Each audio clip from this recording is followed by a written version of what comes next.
In every Shinto shrine, silent animals stand guard, watching over sacred grounds for centuries. Some rest as moss-covered stone statues, others still roam freely under ancient cedar trees. They are called Shinshi, divine messengers bridging humans and unseen kami. From foxes guarding rice fields to deer guiding pilgrims, each serves a sacred role. Their stories echo across Japan's history, blending myth, faith, and living tradition. The concept of Shinshi emerged from ancient animism, when nature itself was divine.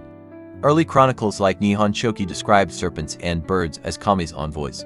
Over time, Buddhist syncretism reshaped them, assigning each animal a divine post. The fox served Inari, the deer followed Kasuga, the dove guided Hakumen's will. What began as fear of nature became faith in its guardians Shinshi, Japan's timeless bond. Through the Heian capital's temples and Edo's markets, Shinshi walked beside every era. Samurai prayed to the dove of Hachimen before battle, merchants bowed to Inari's fox. These animals were more than symbols, they were the visible language of belief. Each carried messages of courage, fortune, or wisdom into the hearts of the people. In their eyes, faith was never distant, it had fur, wings, and silent devotion. The Meiji era sought to divide gods from Buddhas, yet Shinshi endured in hearts. In Nara, sacred deer still bowed to visitors. In Kyoto, fox guardians lined red gates. Today, tourists see them as charm and tradition, yet their roots remain divine. To meet a Shinshi is to glimpse Japan's soul where nature, faith, and time unite. Their silent presence whispers, the gods never left, they merely changed their form. In Nara Park, hundreds of deer still roam freely, their quiet presence echoing 1,000 years of sacred protection. These deer are not mere animals but descendants of the sacred messengers once believed to carry the will of the kami. Legend says Takemi Kazuchi, deity of Kashima Shrine, rode a white deer to found Kasuga Taisha in 768 CE. Since then, harming a deer here was once punishable by death, reflecting the deep fear of offending the divine. Modern conservation blends this reverence with science, preserving the deer as both cultural and biological heritage. Genetic research later proved that the Nara herd carries a rare S4 mitochondrial haplotype found nowhere else. Centuries of protection created an isolated lineage, unintentionally conserving ancient DNA unique to this site. This makes the Nara deer a living archive, bridging mythology, religion, and cutting-edge genetic science. Yet the sacred also collides with reality. Overpopulation now threatens crops and community harmony. In 1985, authorities divided the area into zones: protection for the park, control for farmlands. Conservationists now balance tourism, ecology, and tradition through seasonal feeding and fence management. The annual Shikanotsu no Kiri, or antler-cutting ceremony, symbolizes coexistence between faith and control. Visitors see only serenity, yet behind it lies a sophisticated system reconciling devotion with pragmatism. The deer bowing to tourists for food became viral online, blending reverence with gentle humor. Thus, Nara's deer evolved from divine symbol to living bridge linking ancient piety with modern culture. Scholars argue this coexistence model reflects Japan's adaptive spirituality rooted in animism's harmony. The deer remain both sacred messengers and ecological subjects, embodying Shinto's living continuity. For locals, their daily sight affirms identity, heritage, and a quiet respect for the unseen divine.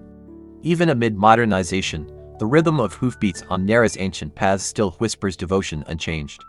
In each encounter, the traveler senses time folding where myth, nature, and humanity gently meet again.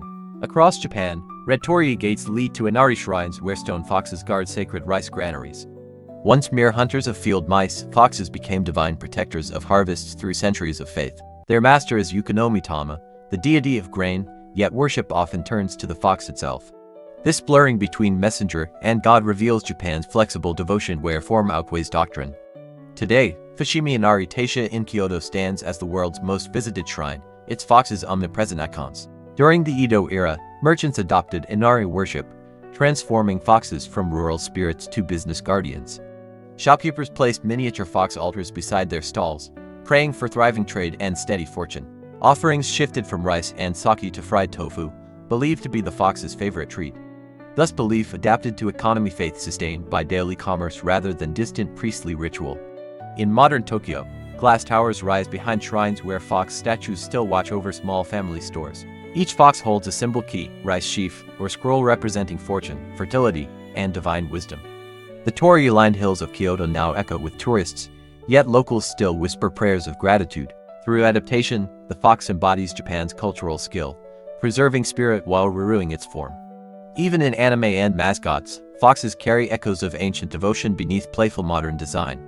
The divine messenger survives as brand logos and souvenir charms, merging sacred heritage with pop life. Scholars note this secularization shows how Shinto evolves without losing its emotional core of gratitude. The fox remains a threshold, being half divine, half familiar, bridging spiritual and human desire. At night, candlelight flickers on their statues, reminding all that prosperity is also an act of faith. For the traveler, this mix of commerce and worship reveals Japan's living bond between sacred and everyday. In the fox's gaze, one finds both divine mystery and the simple hope of tomorrow's good business. In the myths of Japan's first emperor, a three-legged crow named Yatagarasu guided his army through chaos. Sent by Amaterasu, it symbolized divine light piercing confusion, a compass of faith and destiny. The crow's three legs represented heaven, earth, and humanity united in balance under the sun. Its presence rooted deeply in Kumano's mountain shrines, where pilgrims still follow ancient trails. In these forests, mythology breathes through moss and mist, turning nature itself into a living altar. Centuries later, Yatagarasu's image soared beyond religion, chosen as Japan's national football emblem. Its meaning evolved from divine guidance to teamwork, strategy, and national pride on the world stage. Players wear the crow on their chests, carrying a myth that once led emperors into battlefields. The ancient and modern merged faith becomes culture, and competition echoes sacred pilgrimage. Thus, the crow's shadow spreads not in fear but in light, guiding Japan's collective heart forward. The symbol's journey from shrine to stadium shows how myth adapts to modern identity. In Kobe's Yuzuru Shrine, fans offer prayers for victory, blending devotion with sportsmanship. The shrine gained fame through its link to skater Yuzuru Hanyu, echoing the crow's guiding legacy. From mountains to medals, the same archetype endures guidance, perseverance, and illumination. Even outside Japan, its silhouette inspires logos, art, and tattoos symbolizing fate's unseen map. Scholars interpret this as cultural continuity, ancient Shinto symbols thriving in secular expression. It proves myths are not relics but living codes reshaped by each generation's imagination. For the traveler, every cheering crowd feels like a new ritual, modern echoes of ancient faith. When lights dim, the crow's wings still gleam, a reminder that guidance outlives every era. The myth endures because it moves not frozen in stone, but flying through hearts that believe. In today's Japan, shrine courtyards meet souvenir shops, where sacred messengers turn into friendly mascots. Once feared or revered, these divine animals now smile from plush toys, keychains, and anime screens.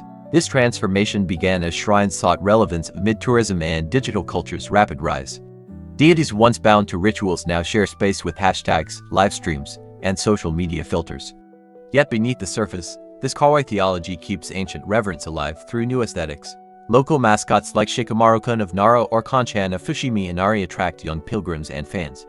Through them, faith becomes accessible, religion meets entertainment without losing symbolic depth. Designers study shrine motifs, reinterpreting divine messengers through soft lines and pastel warmth. What once guarded torii gates now decorates smartphone cases, blending piety with daily touch. Pilgrims still bow but also post selfies, an evolution of devotion rather than its disappearance. Shrines now collaborate with anime, releasing limited charms linked to popular series and games. At Kyoto's Kifune Shrine, Emma tablets feature characters praying for love, echoing timeless desires. Critics call it commercialization, priests call it continuity and exchange of relevance across eras. Through this dialogue, sacred symbols stay visible, surviving by adapting rather than resisting change. For visitors, a mascot's wave may hold the same comfort once found in a priest's blessing. Anthropologists note that Japan's sacred survives by aesthetic empathy, turning reverence into relation. The divine becomes approachable, not diminished. The message evolves, but the heart remains. Travelers sense this harmony when ancient spirits greet them through laughter and light. Faith, commerce, and art converge, each generation repainting the divine in its own color. In every gentle mascot's eyes, the traveler glimpses the timeless bridge between the sacred and the living. In Shinto belief, the Shinshi embodies a living bridge between gods and humans, translating divine will into forms the human eye can see. Their forms, foxes, deer, doves, and bulls, are not random. Each animal carries a distinct mythic and symbolic vocabulary shaped over centuries. The fox of Inari shrines represents the guardian of harvests and commerce. The deer of Kasuga serves as divine messenger and sacred guide. Through these animal forms, invisible kami gain faces, gestures, and emotion, transforming abstract divinity into tangible presence. This embodiment bridges fear and familiarity, allowing worshippers to approach the divine through reverence mixed with affection. The Shinshi also functions as a yorishiro, an object through which divine energy temporarily dwells, focusing worshippers' prayers.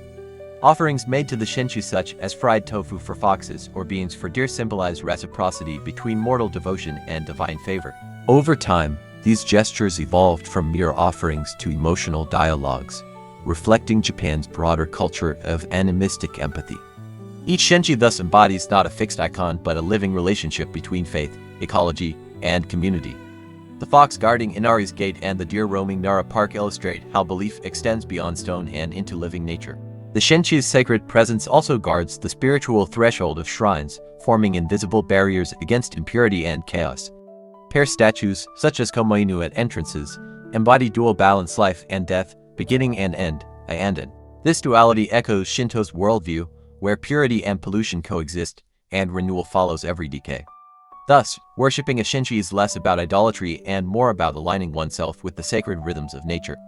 It is through them that people sense kami's warmth, humility, and silent watchfulness within the living world. Each shrine Shinshi becomes a reflection of local landscape, its soil, flora, and history shaping what form the divine takes. In mountain regions, monkeys serve as mediators against evil spirits. Near rivers, snakes embody fertility and rebirth. This ecological integration reveals how Shinto belief treats the landscape itself as a living partner of faith. The Shinshi thus stands at the crossroads of nature and worship, reminding humans of their role within divine ecology. By acknowledging them, people reaffirm harmony with the unseen forces sustaining both culture and environment. In Shinto cosmology, nature is not a backdrop but the living body of the divine. Mountains, rivers, and beasts pulse with kami's breath. The Shinshi becomes the voice of this living world, translating the silent rhythms of wind, water, and soil into sacred messages. Each species chosen as messenger mirrors its habitat. Foxes thrive in rice fields, deer in forests, crows in the sunlit sky. This harmony reflects Shinto's refusal to divide the sacred and the natural, affirming that spirituality breathes through ecosystems. Worshippers thus honor the Shinshi not as animals alone, but as envoys of landscapes themselves. The deer of Kasuga and the crow of Kumano both signify guidance, yet one moves gently on earth while the other commands the sky. This dual imagery reveals the Shinto ideal. The world of nature contains both stillness and flight, patience and vision. Through these messengers, believers perceive moral lessons encoded in behavior: the humility of deer, the cleverness of foxes. Nature thus becomes scripture, and the Shinshi its animated verse, recited daily by the rustle of leaves and calls of birds. In this worldview, human stewardship of land is not ownership, but cohabitation with divine presence. Seasonal festivals honoring Shinshi reaffirm this balance. Harvest rites thank the fox, spring rituals bless deer births. Such ceremonies fuse ecological awareness with devotion, binding community life to the pulse of local ecosystems. The sound of wind chimes, the scent of cedar, and the sight of animals at shrines form sensory prayers to nature itself. Shinto does not worship nature as an object but listens to it as dialogue, with Shinshi serving as interpreters. Through this dialogue, every shrine becomes a microcosm of harmony and ecosystem sanctified by reverence. When modern Japan faces environmental crises, these ancient ideas regain urgency. Shinshi remind us of moral ecology. Conservationists often cite Nara's sacred deer as a living bridge between cultural heritage and biodiversity. Here, faith traditions and modern science converge, both seeking sustainable coexistence with the living world. The Shinshi, once guardians of fields and forests, now become symbols in conservation movements and ecotourism. Through them, Japan's spiritual ecology continues to evolve, ancient reverence adapting to modern responsibility. As Japan's society transformed, so did the meaning of Shinshi.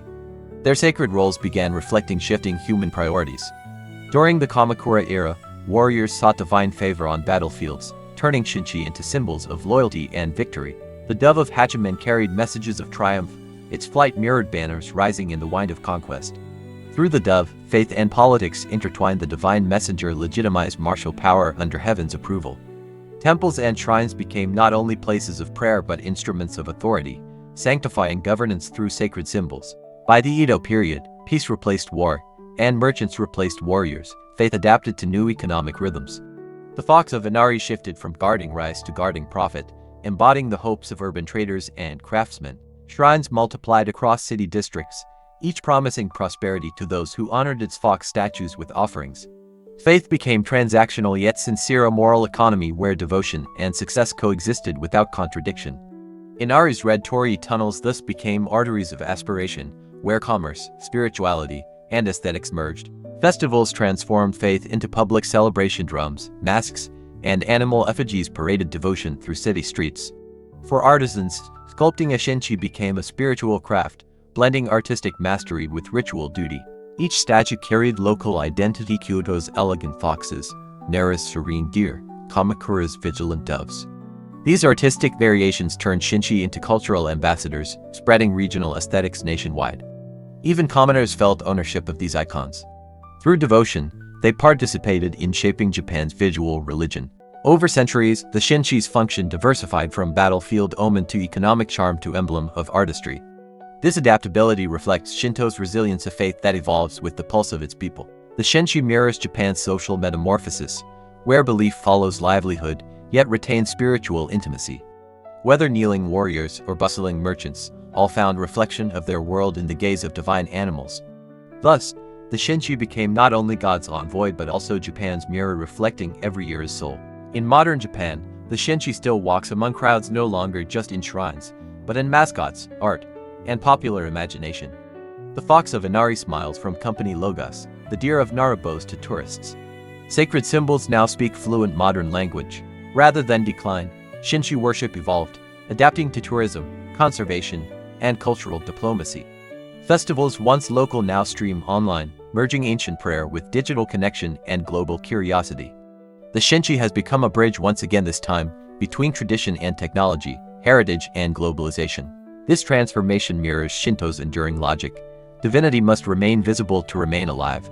In anime and film, divine animals return as guides. Studio Ghibli's spirits echo the Shinshi's gentle guardianship. The line between religion and storytelling blurs, allowing myths to breathe anew in modern art.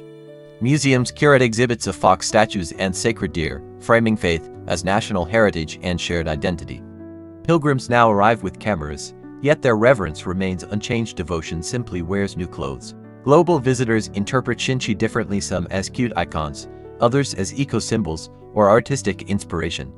Such plurality strengthens rather than dilutes their sanctity, proving faith can coexist with diversity.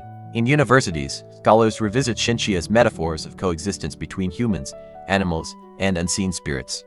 Even environmental ethics borrow from these ancient models, using reverence to promote ecological stewardship. Thus, Shinshi faith continues not in temples alone, but in classrooms, galleries, and conservation fields. Popular culture keeps the myth alive, from Ghibli's forest spirits to Kyoto souvenirs shaped like fox charms. The Shinshi, once divine envoys, now embody cultural memory, symbols of continuity in a fast-changing world. Through them, Japan tells the world that spirituality and modernity need not be opposites but companions. As night falls, shrine lights and smartphone screens glow like faith finds new vessels, but the light is the same. The Shinshi endures as Japan's timeless messenger, whispering that reverence can survive every year's change. In ancient Japan, before temples or doctrines, people lived in awe of nature's unseen forces. This worldview, known as animism, held that mountains, rivers, trees, and animals all carried divine spirits. Within this sacred ecology, animals were not mere creatures, they were messengers, or even gods themselves. The earliest chronicles, Kojiki and Nihon Shoki, record encounters where divine power appeared through beasts. One legend tells of Prince Yamato Takeru, who mocked a giant serpent on Mount Ibuki and met his death soon after. In these early myths, the line between kami and Shinshi was undefined, each could transform into the other. The serpent was feared yet revered, symbolizing life, death, and rebirth within a single divine body. Similarly, unseen animal cries, like that of monkeys in the mountains, were taken as omens of the god's will. These tales reveal a world where divine and mortal realms constantly overlapped without boundaries. To ancient villagers, every rustle in the forest could be a kami passing by in the form of an animal. Early shrines did not house statues but sacred stones and trees believed to shelter animal spirits. Offerings of rice or sake were left at roots or caves to appease unseen guardians. These acts were not superstition, but negotiation with forces far older than human society itself. Over time, animals that aided crops or protected land gained divine status through collective gratitude. Thus emerged the earliest prototypes of Shinshi, living mediators between spirit and soil. As these beliefs spread, regional animals gained local identities: foxes in rice plains, deer in sacred forests.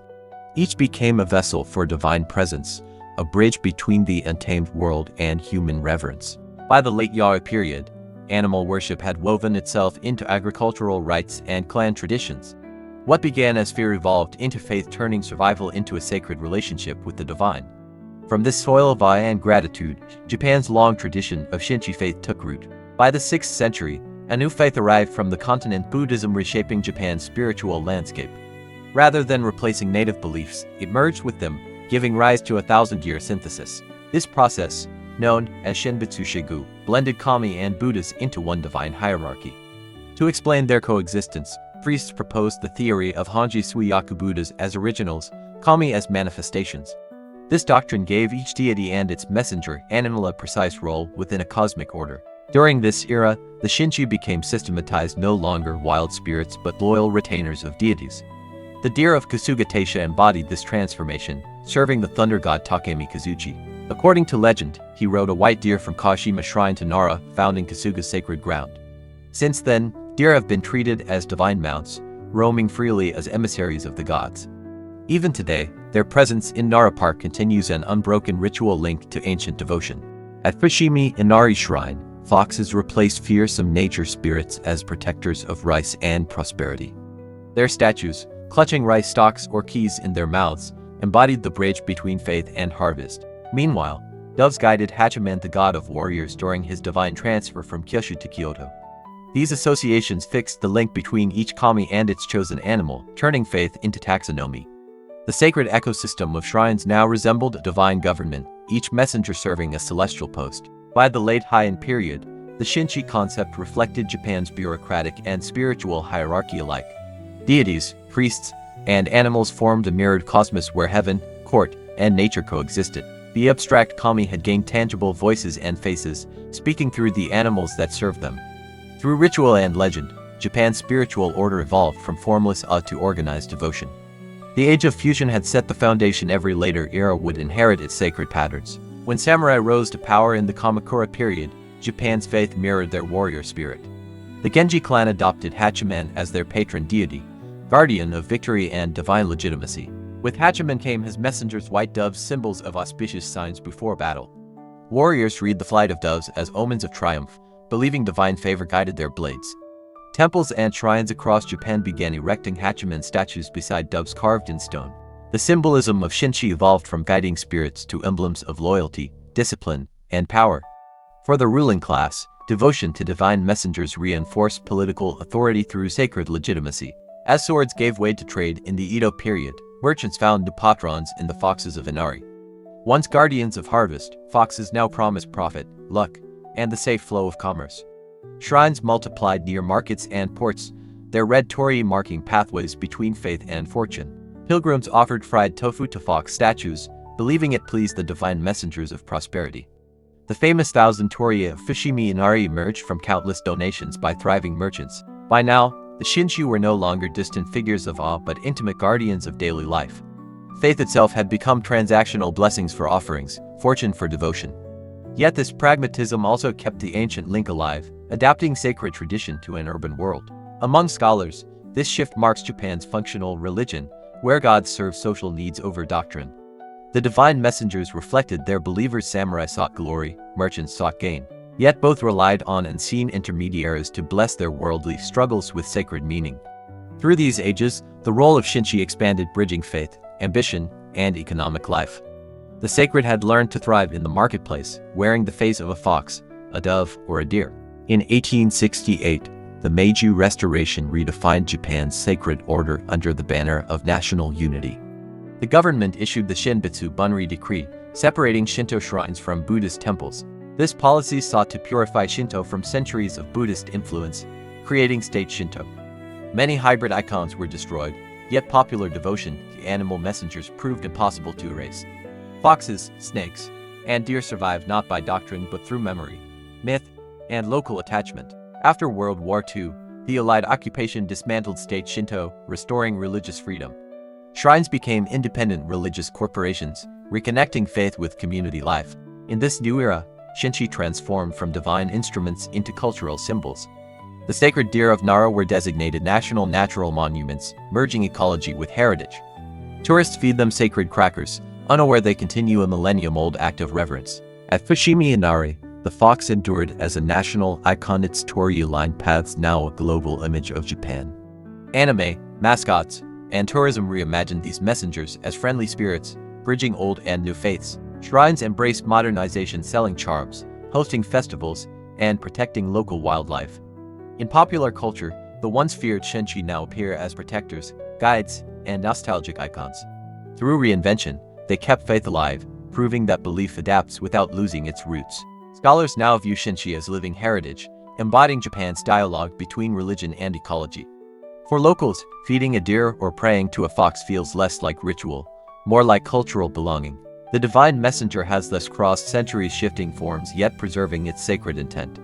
From animistic spirit to national symbol, its story mirrors Japan's own journey of adaptation. The Shinshi endures alive in myth, memory, and every quiet step within the shrine grounds. Through centuries of faith and transformation, the Shinto messenger, or Shinshi, has endured as Japan's living bridge between gods and people. Their forms, foxes, deer, doves, and beyond, reflect not only myth but Japan's dialogue with nature and time. In every shrine courtyard, they remind visitors that divinity is not distant, but quietly dwelling among all living things. Yet in modern Japan, these sacred symbols face new trials: urbanization, tourism, and the fading of local traditions. Some shrines now seek balance, preserving ancient faith while embracing pop culture icons that carry the same spirit. The fox at Fushimi Inari or the deer in Nara are no longer only sacred beings, they are cultural ambassadors. They draw millions yearly, linking devotion, ecology, and economy in ways ancient priests never imagined. This coexistence of the sacred and secular mirrors Japan's resilience, adapting without losing reverence. For anthropologists and believers alike, Shinshi reveal how faith evolves while memory endures. Each statue, each living creature, silently continues a dialogue that began over 1,000 years ago. But the story of Shinshi is not nostalgia, it's a lesson about coexistence, reverence, and adaptation. Just as monks once blended Buddhism with kami worship, modern Japan blends heritage with creativity. Mascots, anime, and local tourism now carry the echo of ancient messengers in a new visual language. The spirit remains the same, a bridge between worlds, reminding us of harmony beyond human control. From ritual beasts to pop icons, Shinshi proved that sacred meaning can evolve without disappearing. As generations pass, the question endures: what will future messengers look like in an age of AI and change? Perhaps digital spirits and virtual avatars will carry the same impulse to connect, to protect, to remember. What matters is not their form, but their purpose to keep the sacred alive in a changing world. So when you next bow before a shrine guardian, remember you are greeting a millennium of living faith. The Shinshi still whisper through wind and fur, carrying Japan's soul quietly into tomorrow. If this story gave you new insight, imagine what more lies in Japan's traditions. We're building a journey across shrines, festivals, and hidden rituals. By subscribing, you help us keep these stories alive and bring more to light. Hit the subscribe button and join a community that values history and wonder. Share this film with friends who love culture, anime, or hidden histories. Your support ensures future episodes dive even deeper into Japan's untold heritage. Together, we keep traditions relevant and meaningful in the modern world. Subscribe now, and let's continue this journey into the heart of Japan. Every click strengthens this project and helps preserve cultural memory for the future. Join us, and be part of keeping Japan's hidden heritage alive for generations to come.